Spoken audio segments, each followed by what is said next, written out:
In the next part of our video vignette series related to the Kentucky REALTORS statewide contract, we're going to talk about the due diligence section, and in particular section 10B, which deals with inspections.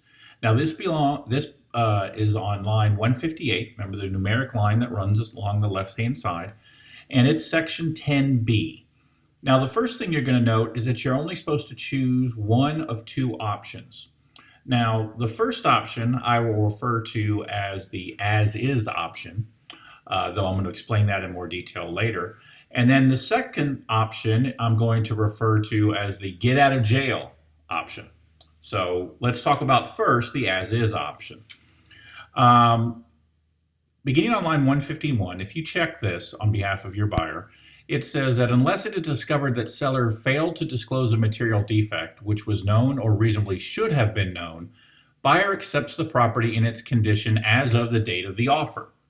Buyer understands that the risks associated with this option and agrees to indemnify and hold harmless the real estate brokers and agents from any damages sustained as a result of accepting the property in its condition as of the date of the offer. So what does this mean? This means that when the buyer looks at the property or even doesn't look at the property, whatever the condition of that property was at the time they made the offer, that's the condition of the property that they're stuck with, okay? So we call it the as-is option. But here is a very, very important caveat. That means that it is as is, as long as the seller has disclosed their knowledge of any and all latent defects. So the seller can't say, I'm selling this as is, and not tell them about, let's say, a leaky basement. But if the seller says, I'm selling this as is, and by the way, it has a leaky basement, then the buyer has no recourse, they have to buy. Bottom line.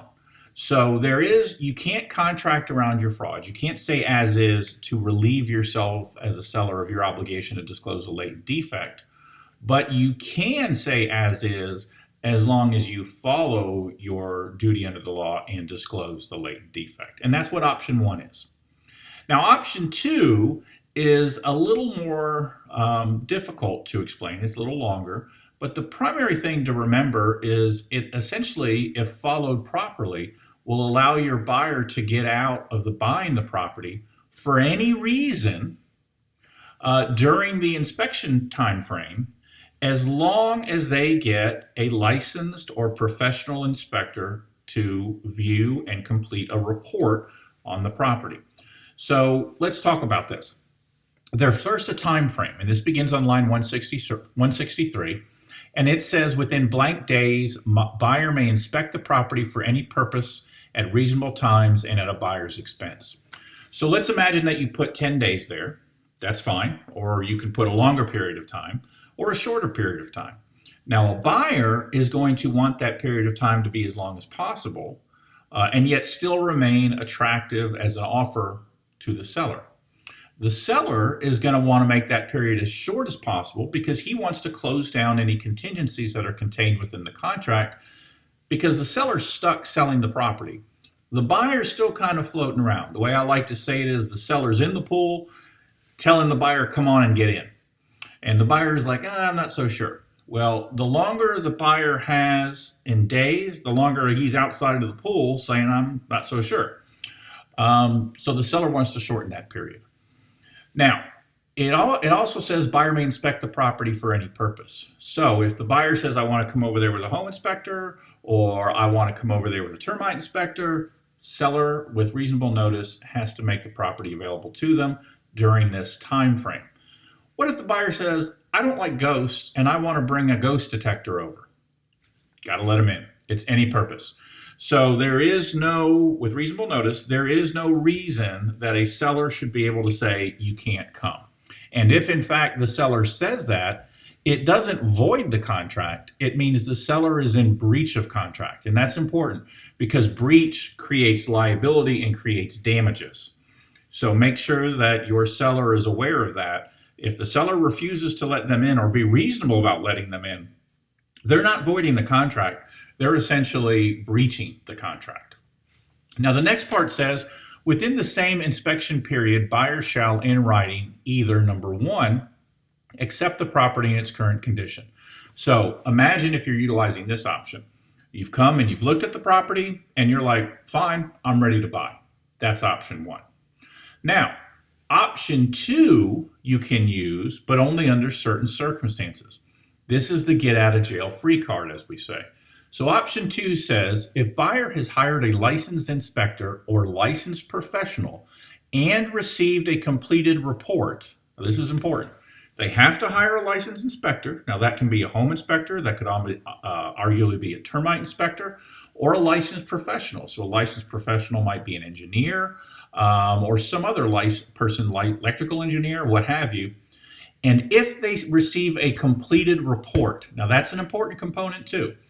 That means that if they hire a home inspector and the home inspector walks in and says, I wouldn't buy this place, and if you pay me $50, I won't charge you the full amount and I won't give you a completed report, that won't work.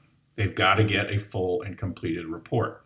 Now, this duty to get a licensed inspector or licensed professional and this duty to get a completed report is less about what the report says or the type of inspector they're getting. It's more about the buyer having to spend money in order to get a get out of jail free card, so to speak. So it's like an ante.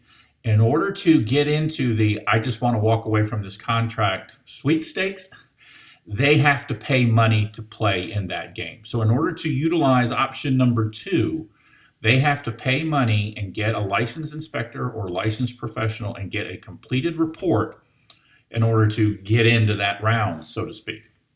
Now, let's assume they do that.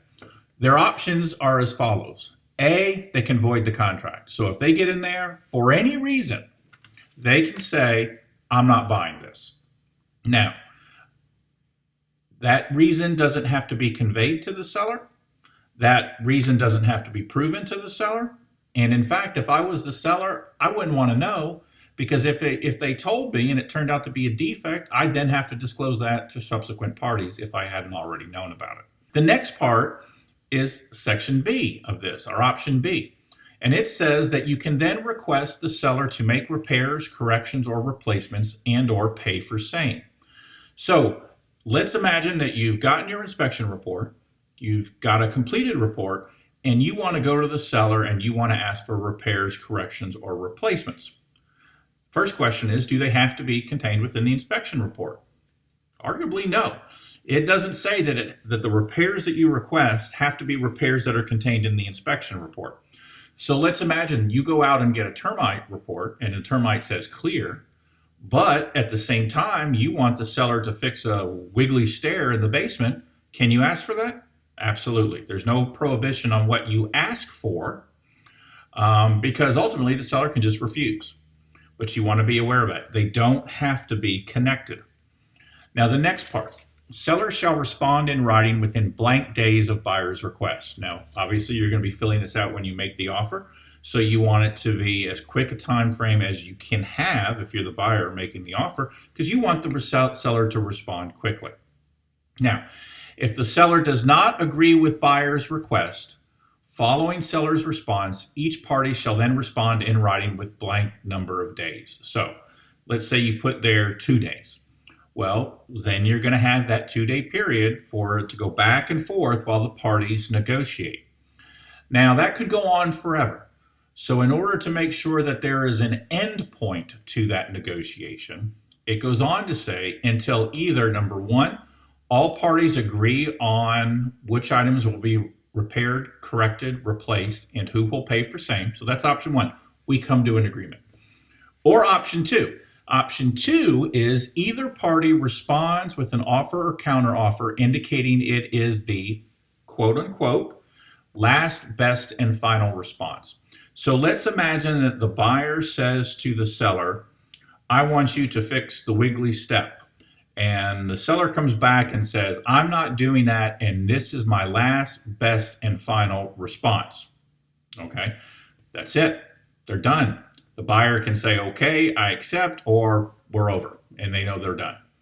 Now, if all parties do not agree to the terms contained therein within blank days, meaning the This is the period after you've said last, best, and final. There's a period of time. Then it says, if all parties do not agree to the terms contained there and within blank days, then the contract shall become null and void. It goes away. Now, at any time, if the seller does not respond to the buyer's request, buyer may either A, grant a written extension of the time. So let's say you think you want the seller to respond, you don't know why they're not, but you don't want the contract to become void, you can say, I'm giving you another 5 days. Or they can accept the property in its current condition with written notice to seller. So they can just say to seller, hey, you haven't said anything. So in that time frame, I'm going to go ahead and say I'll take it. Or they can void the contract. Okay, so that's if the buyer does not respond to the buyer's request, or the seller does not respond to the buyer's request. Now, if the contract is properly declared void pursuant to this paragraph, the earnest money deposit shall be refunded to the buyer. So you see what happens here? The buyer agrees to make money or invest money into the transaction by hiring a licensed inspector and getting a completed report. I say inspector or licensed professional. That allows them to play the repair request game. And assuming they do all of that properly, if things don't go their way, they get their earnest money deposit back.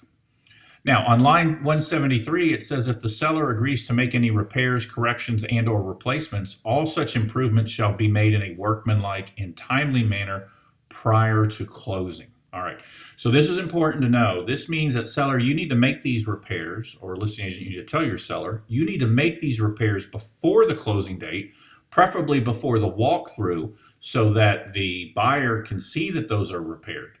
Now, if for some reason buyer gets there and they're not repaired, this is just a little advice, and you want to give the seller the option to repair it afterwards, at a minimum, you should write something to the effect of that agreement, and that you should make sure you include in that the language that states that the terms of that agreement shall survive the closing. Now, the next thing we're going to talk about in due diligence is the survey. That's paragraph number 11, but we're going to bring that up in another video vignette.